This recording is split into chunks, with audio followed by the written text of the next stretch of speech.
आज आप चाहे जहां कहीं भी हो, वहीं यीशु के हाथ आपको छुएंगे। आज उसी जगह पर वो आपको चंगा करेंगे, क्योंकि वो आपकी वेदनाओं को उठा चुके हैं, वो आपकी बीमारियां ढो चुके हैं। यीशु की ओर देखकर, मेरी बीमारियां क्रूस पर तुम उठा चुके हो, मेरे लिए शरीर के घावों से मेल मिलाप किया, अपने घाव वाले हाथों से मुझे चंगा करो, ऐसी प्रार्थना करके देखें, वो तुरंत छूकर चंगा करेंगे।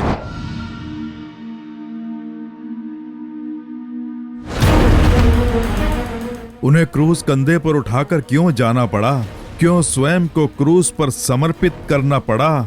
हमारे लिए, ये संदेश सुनने वाले आपके लिए, इस संसार में रहने वाले हर पुरुष के लिए, स्त्री के लिए, यीशु मसीह ने इस संसार में रहने वाले हर एक के लिए क्रूस पर स्वयं अपनी बलि चढ़ाई। क्रूस के अत्याचारों को उन्होंने सहा ताकि उससे हमें आशीर्वाद मिले, हमारे दुख आनंद में बदल जाएं, हमारे जीवन में एक चमत्कार हो। उसके लिए उन्होंने स्वयं क्रूस पर अपनी बलि चढ़ा दी, ऐसा पवित्र शास्त्र में कहा है। पवित्र यूहन्ना रचित सुसमाचार 19वां अध्याय, उसका 17वां और 18वां वचन पढ़ता हूं, सुनिए। वह अपना क्रूस उठाए हुए उस स्थान तक बाहर गया जो खोपड़ी का स्थान कहलाता है, और इब्रानी में गुलगुता। वहां उन्होंने उसे और उसके साथ और 2 मनुष्यों को क्रूस पर चढ़ाया, एक को इधर और एक को उधर, बीच में यीशु को। पवित्र शास्त्र का ये वचन कहता है, यीशु अपने कंधे पर क्रूस उठाकर गुलगुता नाम का जो स्थान है वहां तक गया, और उन्हें क्रूस पर चढ़ाने के लिए रोम की सेना उन्हें मारते हुए पीटते हुए ले गई। यीशु को क्रूस पर चढ़ाने के लिए वो लेकर गए और उन्हें वहां क्रूस पर चढ़ाया गया। ये बात बाइबल के ये दोनों वचन विस्तार से कहते हैं, क्योंकि 2000 साल पहले इस संसार के ज्यादातर हिस्सों पर रोम के लोगों का ही कब्जा था। उनके शासन के दौरान वो लोग बहुत ही क्रूरता के साथ मृत्यु दंड दिया करते थे। सरकार के विरोध में कार्य करने वाले लोग और जो लोग जघन्य अपराध करते थे, तो रोमन सरकार की ओर से उन्हें क्रूर मृत्यु दंड दिया जाता था, और वो था क्रूस पर लटकाना। किसी मनुष्य को क्रूस पर लटकाने की सजा सुना दी तो कोई भी उसके प्रति जरा सी भी दया नहीं दिखा सकता था, और ना ही कोई उसके पक्ष में बोल पाता था। इस प्रकार से सरकार जब उसे मृत्युदंड सुना देती थी, तो रोम की सेना उन्हें मनचाहा पीटती थी, उन पर अत्याचार करती थी, उनके साथ दुर्व्यवहार करके उन्हें जहां लोगों का बहुत आना जाना रहता है वहां पर ले जाते, और फिर उनके सारे कपड़े फाड़ दिए जाते, और लकड़ी के क्रूस पर उन्हें लिटाकर हाथों में कीलें ठोक दी जाती, पैरों में भी कीलें ठोक दी जाती, और उनके शरीर से लहू बहने लगता, और उसके बाद उस क्रूस को खड़ा कर दिया जाता, और इस तरह से कीलों पर उनका शरीर लटका रहता, और थोड़ा थोड़ा करके उनके शरीर से लहू बहता रहता। उनके सर से लेकर पैरों तक बता नहीं सकते वैसा दर्द, सोच नहीं सकते उस प्रकार की वेदना शरीर में पैदा होती। नर्क की वेदना है, ऐसा कह सकते हैं। कई घंटों तक उस क्रूस पर उस वेदना को सहते रहते, और उस दर्द वेदना को कुछ देर तक सह सके उसके लिए एक कड़वा काढ़ा बनाकर उसे पिलाया जाता। उससे थोड़ा थोड़ा नशा चढ़ने लगता। इस तरह से वो थोड़ा दर्द सह पाए उसके लिए ही इस प्रकार किया जाता, और इस तरह से मनुष्य को क्रूस पर लटका दिया जाता। उसने जो अपराध किया उस पाप को एक तख्ती पर लिखकर रख दिया जाता कि ये कौन है, इसने कौन सा अपराध किया है, ये लिख दिया जाता। और उस रास्ते से आने जाने वाले सभी लोग ये देखते कि ओह, इसने ही ये पाप किया है, ये अपराध इसने किया है, और इस प्रकार का एक दुर्मार्गी इस प्रकार से लटक कर दुख सह रहा है बोल के उस पर ताने मारते। उसके ऊपर कोई भी इंसान तरस नहीं खाता, उसका मजाक उड़ाकर उस पर उल्टे सीधे ताने मारते। शरीर की वेदना एक तरफ, लोगों के ताने मारने के द्वारा उसके हृदय में पैदा होने वाला दुख दूसरी तरफ। इस प्रकार अपने जीवन से तंग आकर वो घुट घुट के अपने प्राणों की बलि देता। इस प्रकार की एक क्रूर मृत्यु है, क्रूस पर मृत्यु। आजकल जिस प्रकार मृत्यु दंड दिया जाता है उसमें एक क्षण में ही उसके प्राण निकल जाते हैं, सब खत्म हो जाता है। लेकिन रोम के शासन के दौरान सरकार जो मृत्यु दंड दिया करती थी वो बहुत ही भयानक होते। पवित्र शास्त्र को जब ध्यान से पढ़ेंगे तो यीशु मसीह करीब 6 घंटे तक उस क्रूस पर लटके रहे, इस प्रकार से हम पवित्र शास्त्र में देखते हैं। उन्होंने कितनी वेदनाओं को सहा होगा, जरा सोच कर देखिए। शरीर से धीरे धीरे थोड़ा थोड़ा लहू बहकर पूरे शरीर में पीड़ा उत्पन्न हुई होगी। उन्हें कीलों पर लटकाया गया, इसलिए उनके फेफड़ों को क्षति पहुंची होगी और एक एक सांस लेने के लिए भी उन्हें तड़पना पड़ा होगा। इस प्रकार एक भयानक दर्द सहना पड़ता था इस क्रूस की मृत्यु पर। और इस प्रकार की एक भयानक मृत्यु से यीशु मसीह ने मेल मिलाप किया। जो लोग हत्या और डाका डालते थे और ऐसे घोर अपराध करने वालों को ही सरकार ऐसा दंड देती थी। यीशु ने कौन सा पाप किया, उन्हें इस प्रकार क्रूस पर क्यों मरना पड़ा? कहीं धर्म के कुछ ठेकेदार उस पर ईर्ष्या रखकर वो जैसे मशहूर हो रहे थे, जैसे जैसे उनका नाम फैल रहा था उनके पीछे एक भारी भीड़ चला करती थी। इसलिए उस जमाने में इस बात से जलने वाले कुछ धर्म के ठेकेदार भी थे। यीशु को खत्म कर देना है, इस प्रकार से विरोध करने लगे और उन्होंने ही ऐसा जाल बिछाकर उन्हें कैद करके सरकार के बड़े अधिकारी के सामने खड़ा करके इसे मार देना चाहिए, इस प्रकार से बोलकर न्यायाधीश के द्वारा मृत्यु दंड दिलवाया गया। हम ऐसा सोच सकते हैं कि इन मनुष्यों के कारण ऐसा हुआ। क्या कोई भी मनुष्य ऐसे उन्हें क्रूस पर चढ़वा कर मरवा सकता है क्या? वह आकाश व पृथ्वी के सृष्टिकर्ता सर्व सामर्थी परमेश्वर हैं। आकाश मेरा सिंहासन, पृथ्वी मेरे पांव है, ऐसा कहने वाले परमेश्वर समुद्र के ऊपर चलते थे। समुद्र और हवा को वश में करने वाले, मरे हुए को पुनः जीवित करने वाले ऐसे एक इंसान को क्या कोई साधारण मनुष्य जान से मार सकता है क्या? उन्हें कोई मार नहीं सकता। मेरे प्रिय मित्रों, उन्होंने स्वयं अपने प्राण त्यागे, इस प्रकार से बाइबल में कहा गया है। यूहन्ना 10वें अध्याय के 18वें वचन को पढ़कर देखें। यीशु कहते हैं, कोई भी मेरे प्राण मुझसे छीन नहीं सकता है, मैं स्वयं अपने प्राण देता हूँ। इस प्रकार से प्रभु कह रहे हैं, हम देखते हैं, मैं स्वयं देकर मैं उसे फिर से ले सकता हूँ। इस प्रकार से यीशु कह रहे हैं, हम ये देखते हैं।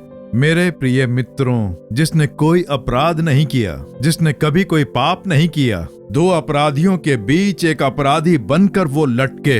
तीतुस 2 अध्याय उसका 14वां वचन जरा पढ़कर देखें। हमें सारे अधर्मों से छुटकारा दिलाने के लिए, हमें एक अच्छा जीवन देने के लिए यीशु ने स्वयं अपने आप को क्रूस पर चढ़ा दिया, ऐसा पवित्र शास्त्र का वचन कहता है। इसलिए वो क्रूस पर मरे हम सब के लिए, इस संसार में रहने वाले हर एक मनुष्य के लिए यीशु ने क्रूस पर मरने के लिए मेल मिलाप किया। उन्होंने स्वयं अपनी बलि चढ़ाई, उन अत्याचारों को उन्होंने स्वयं स्वीकारा, ऐसा पवित्र शास्त्र का वचन कहता है। उनके ऊपर भालों से हमले किए गए, उनके सर पे कांटों का मुकुट रखा गया, उनके पूरे शरीर से लहू बहने लगा, कोड़ों की मार से उनके शरीर के जब चिथड़े उड़ने लग गए और वो क्रूस अपने कंधे पर उठाकर जब चल रहे थे और जब क्रूस पर लिटाकर उनके हाथ और पैरों में कीलें ठोकी गई, तब वो आपके मेरे हमारे बारे में सोच रहे थे। हमारे ऊपर रखे हुए प्रेम के कारण उन अत्याचारों को सहने के लिए उन्होंने मेल मिलाप किया। मुझे मारने दो, मुझ पर यह अत्याचार करने दो, मेरे शरीर को छलनी होने दो, मेरा लहू बहने दो, ऐसा बोल के उन्होंने स्वयं को दुखों को समर्पित कर दिया, ऐसा पवित्र शास्त्र में कहा गया है। इस प्रकार समर्पित होने की आवश्यकता क्या थी? उन्होंने जो अत्याचार सहे उनके द्वारा हमें कौन सा आशीर्वाद मिलता है? उन्होंने जो लहू बहाया उसके कारण, उन्होंने क्रूस पर जो अपमान और वेदनाएं सही उसके कारण हमें कौन सा आशीर्वाद प्राप्त होता है? मेरे प्रिय मित्रों, उसी का ध्यान करके आज हम प्रार्थना करने वाले हैं। मत्ती रचित सुसमाचार 8वां अध्याय उसका 17वां वचन, ताकि जो वचन यशाया भविष्यद्वक्ता के द्वारा कहा गया था वह पूरा हो। उसने आप हमारी दुर्बलताओं को ले लिया और हमारी बीमारियों को उठा लिया। पवित्र शास्त्र कहता है यीशु मसीह ने हमारी सारी दुर्बलताओं को ले लिया और हमारी बीमारियों को क्रूस पर उठा लिया। केवल हमारे पापों को और शापों को ही उन्होंने क्रूस पर नहीं उठाया। हमारी बीमारियां, हमारी दुर्बलताएं, आज मनुष्य की मुख्य समस्याएं क्या हैं? उसकी बीमारी और दुर्बलता। बीमारियां, जब बीमारी मनुष्य पर घात करती है तो पूरा परिवार निराशा में डूब जाता है। शरीर में अगर कोई दुर्बलता आ जाए तो मन पूरी तरह से टूट जाता है कि मुझे इस तरह की एक बीमारी लग गई। इससे अनेकों का सुख, चैन और शांति छिन जाती है। ऊपर से वेदनाएं आती हैं कि ऐसी एक बीमारी मुझे लग गई, मुझसे ये दुख सहन नहीं हो रहा है। इस प्रकार से मेरा शरीर दुर्बल पड़ गया है। ऐसा एक दुख। एक बार एक परिवार मुझसे मिलने के लिए आया। उसमें जो पिता है वो मेडिकल कॉलेज में डॉक्टरों को जो भी सलाह मशवरा देना पड़ता था वो यही देते थे। वो मेडिकल कॉलेज में प्रोफेसर की हैसियत से काम किया करते थे। बीमारों की कैसे सहायता करनी चाहिए, कौन कौन सी बीमारियां आती हैं और किस प्रकार आप उनकी सहायता करें, उनकी बीमारी को ठीक करने का प्रयास करें, ये सब सिखाने वाले एक बहुत बड़े प्रोफेसर वो मुझसे मिलना चाहते थे। मुझसे मिलकर प्रार्थना कराना चाहते थे। इसलिए पूरे परिवार के साथ मुझसे मिलने आए। उनके परिवार वालों ने उनका मुझसे परिचय कराया कि यही कॉलेज के प्रोफेसर हैं। जैसे ही मैंने उन्हें देखा, उनकी आंखों से आंसू टपकने लग गए। दो जनों ने उन्हें संभाल रखा था, बड़े ही आराम से लाकर मेरे सामने बैठाया। छोटे बच्चे की तरह वो रोने लगे। मेडिकल कॉलेज में प्रोफेसर की हैसियत से काम करने वाले, किसी भी बीमार की कैसे मदद करनी चाहिए ये बात डॉक्टरों को वो सिखाया करते थे। और वही मेरे सामने बैठकर छोटे बच्चे की तरह रो रहे हैं। मैंने कहा, भाई आपको तकलीफ क्या है, क्यों इस तरह से रो रहे हो? जब मैंने पूछा तो उनके शरीर में जो बीमारी आ रखी थी वो उन्हें इस तरह से रुला रही थी। बीमारी से क्षतिग्रस्त होकर, दुर्बल होकर चल नहीं पा रहे थे। बड़ी ही तकलीफ के साथ वो आकर बैठे। बहुत ही फूट फूट कर वो रोए। मैं खुद डॉक्टरों को तैयार करता हूँ। बीमारों को ठीक करने के लिए क्या क्या करना चाहिए ये सिखाने वाला, उस पर ही आज बीमारी ने घात कर दिया है। ये सोचता हूँ तो बहुत दुख होता है, बोलकर छोटे बच्चे की तरह वो रोने लगे। बीमारी एक पत्थर दिल इंसान को भी रुला देती है।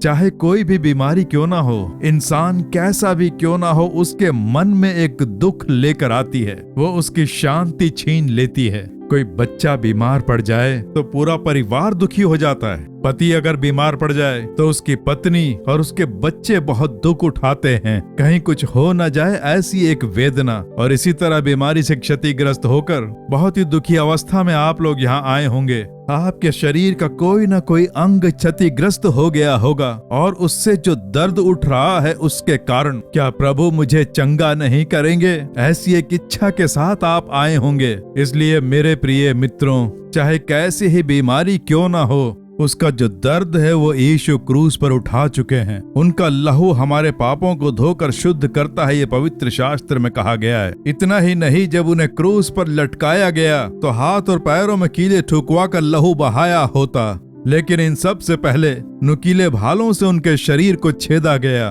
पवित्र शास्त्र को पढ़कर देखें, चारों तरफ से सेना के योद्धाओं ने घेर लिया था। करीब करीब सेना के 600 योद्धा, उस देश के अधिपति के किले में जितने भी योद्धा थे, सब ने यीशु को घेर लिया। रोम की सेना के जितने भी योद्धा थे, उन्हें तरस नहीं आता था। उनका हृदय पूरा पत्थर से बना हुआ था। उन्हें किसी के ऊपर भी दया नहीं आती।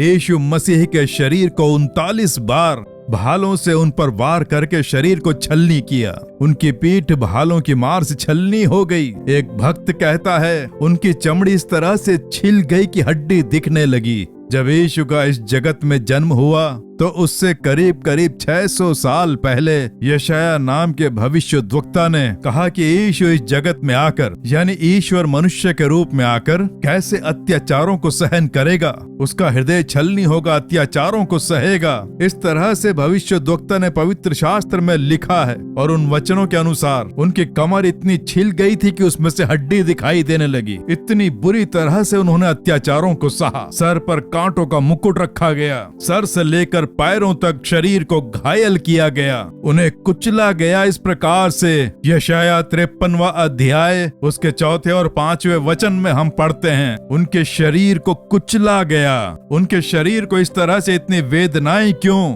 हमारी बीमारियों के कारण हम जिन वेदनाओं का अनुभव करते हैं वो उन्होंने उठा लिए। आज आप जो अपने शरीर में अनुभव कर रहे हैं, दुर्बलता, वेदनाएं, बीमारियां, ये सब वो अपने ऊपर ले चुके हैं आपको चंगा करने के लिए। आज भी वो बीमारों को चंगा करते हैं। उसका कारण क्या है? आज भी जब यीशु का नाम पुकारा जाता है तो बीमारी दूर हो जाती है। इसका कारण क्या है? कारण है वो हमारी बीमारियां क्रूस पर उठा चुके हैं। हमारे लिए ही उन्होंने कोड़े खाए, पूरा शरीर छलनी हो गया, अपने शरीर से उन्होंने मेल मिलाप किया हमें चंगाई देने के लिए। आज किसी भी बीमारी से ग्रस्त होकर आप यहाँ क्यों ना आए हों, वो उसे क्रूस पर उठा चुके हैं। आज ही वो आपको चंगा करेंगे। पवित्र शास्त्र कहता है 1 पतरस 2:24 के वचन में, उसी के मार खाने से तुम चंगे हुए। यशाया 53वां अध्याय उसका 5वां वचन कहता है, उनके कोड़े खाने से हम लोग चंगे हो जाएं। मेरे प्रिय मित्रों, प्रार्थना करने वाला चाहे कोई भी हो, आपको चंगा करते हैं यीशु के हाथों के घाव। उनके हाथों में जो कीलें ठोकी गई थी, उनके घाव अभी तक हैं। उनके घाव ही हैं जो चमत्कार करते हैं। अपने घाव वाले हाथों से वो जैसे ही छूते हैं, बीमारी गायब हो जाती है और एक अद्भुत चंगाई मिलती है।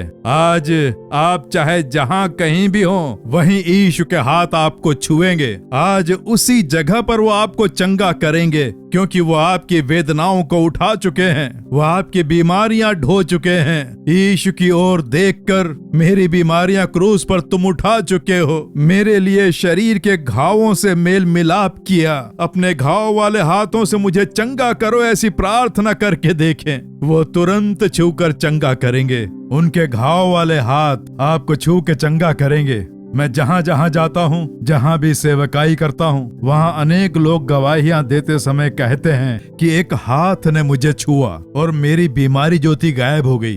किसी हाथ ने छुआ, मुझे आभास हुआ, तुरंत मेरी जो बीमारी थी वो एकदम लुप्त हो गई। इस प्रकार से अनेक लोगों की गवाहियों को मैंने सुना है।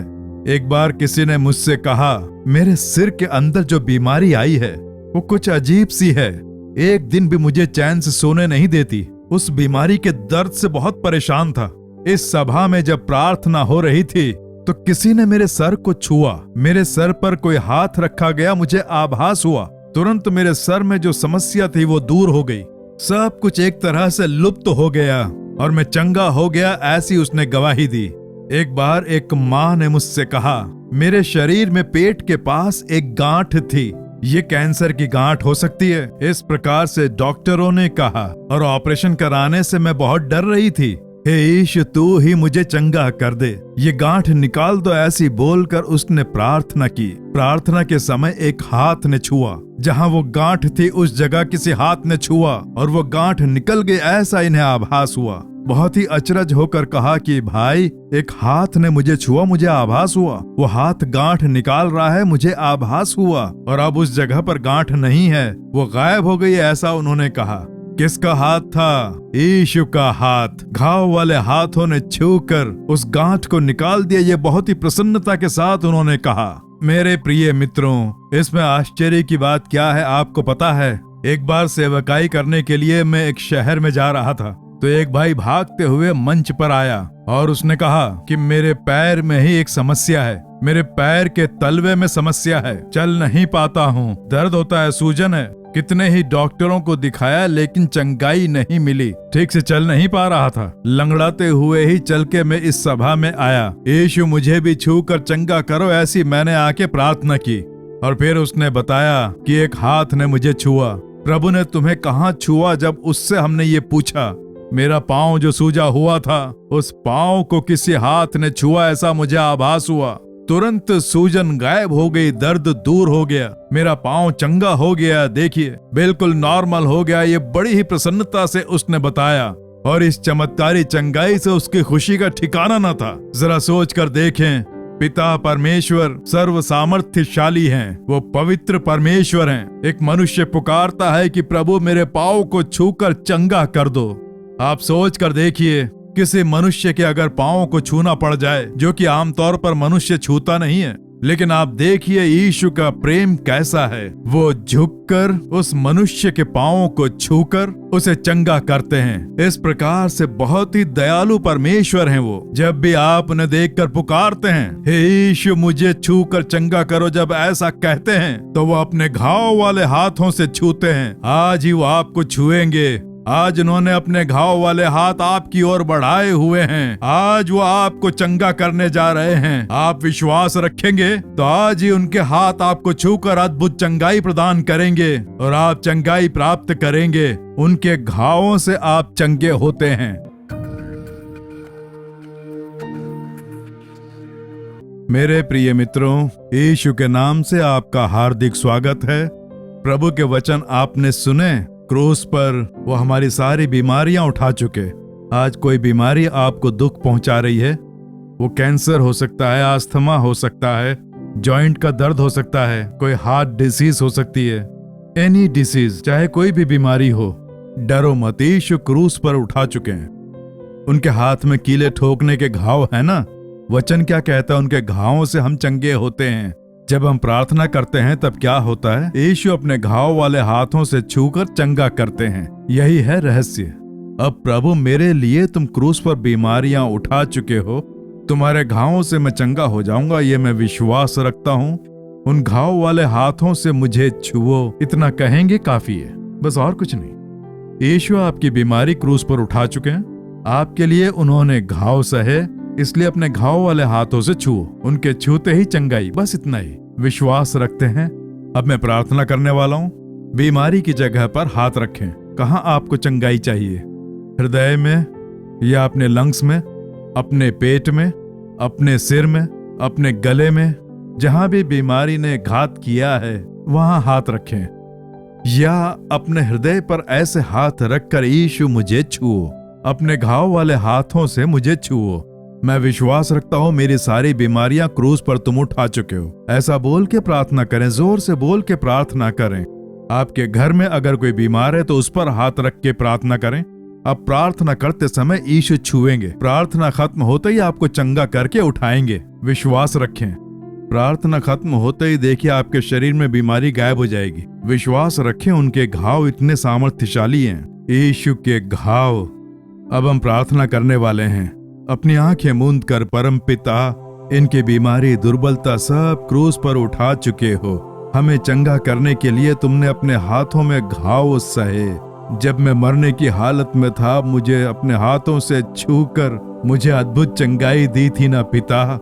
उसका ध्यान कर मैं तुम्हारी संतान के लिए प्रार्थना कर रहा हूँ। इस बेटी को देखो, इस बेटे को देखो, ये बीमारी आ गई, इससे क्षतिग्रस्त होकर रोकर प्रार्थना कर रहे हैं। इसी समय अपने घाव वाले हाथ इन पर रखो। इस बेटे के ऊपर, इस बेटी के ऊपर अपने घाव वाले हाथ रखो। प्रभु जैसे मुझे छुआ वैसे ही इन्हें भी छुओ। आज ही वो नासूर बीमारी लुप्त हो जानी चाहिए यीशु मसीह के नाम से। जैसे ही तुमने मुझे छुआ मेरी मरण शैया बदल गई थी ना, इन्हें भी अभी छुओ। इस भाई को छुओ, इस बेटी को छुओ, यीशु मसीह के नाम से इस बच्चे को छुओ। इसी समय बीमारी का बिस्तर बदल जाए, नासूर मृत्यु की बीमारी दूर हो जाए। तुम्हारे घावों से हम चंगे होते हैं। आंखों को छूकर चंगा करो, कान चंगे हो जाएं ऐसे स्पर्श करो, हृदय को छूकर चंगा करो, किडनी को छूकर चंगा करो, यीशु के नाम से गर्भाशय को छूकर चंगा करो। प्रभु हड्डियों को, धमनियों को छुओ, सारी बीमारियां दूर हो जाएं यीशु के नाम से। इसी क्षण चंगाई पाने वाले उठकर अपने आप चलने लग जाएं। तुम्हारे घावों से हम चंगे होते हैं। तुमने छू लिया, अपने घावों से हमें चंगा कर दिया। विश्वास रखते हैं, अद्भुत बदलाव की अपेक्षा रखते हैं। तुम्हारी संतान चंगाई देखकर प्रसन्न हो जाए। स्वयं को तुम्हें सौंपते हैं यीशु मसीह के नाम से प्रार्थना कर रहे हैं परम पिता। आमीन, आमीन। मेरे प्रिय मित्रों, प्रभु ने आपकी प्रार्थना सुनी, आपके लिए चमत्कार भी कर दिया। आपने विश्वास के साथ ही प्रार्थना की ना, उनके घाव वाले हाथों ने आपको छू लिया। अब विश्वास से कहें कि मुझे छूने के लिए तुम्हारी स्तुति हो, मुझे चंगा करने के लिए स्तुति हो बोलकर प्रभु की स्तुति करें। आपके शरीर में बदलाव आ गया है, इसका आभास आप अभी करेंगे। आज से ही एक बदलाव होगा। अच्छे से प्रभु की स्तुति करके यीशु की महिमा करें। प्रभु के हाथ हमेशा आपका मार्गदर्शन करते रहेंगे। आप जो चंगाई पाएं उसे संजो कर रखें। फिर से ये पाप की आदतें, गलत मित्रों के साथ मिलकर शराब न पिएं, इन सब से आप दूर रहें। किसी को धोखा देना, झूठ बोलना, चोरी चपाटी करना, नौकरी में, बिजनेस में, किसी में नहीं। ईमानदार बने, ईमानदारी से सारे कार्य करें। यहोवा आपको आशीष देंगे। आज से ही आप बदलाव देखेंगे। आमीन।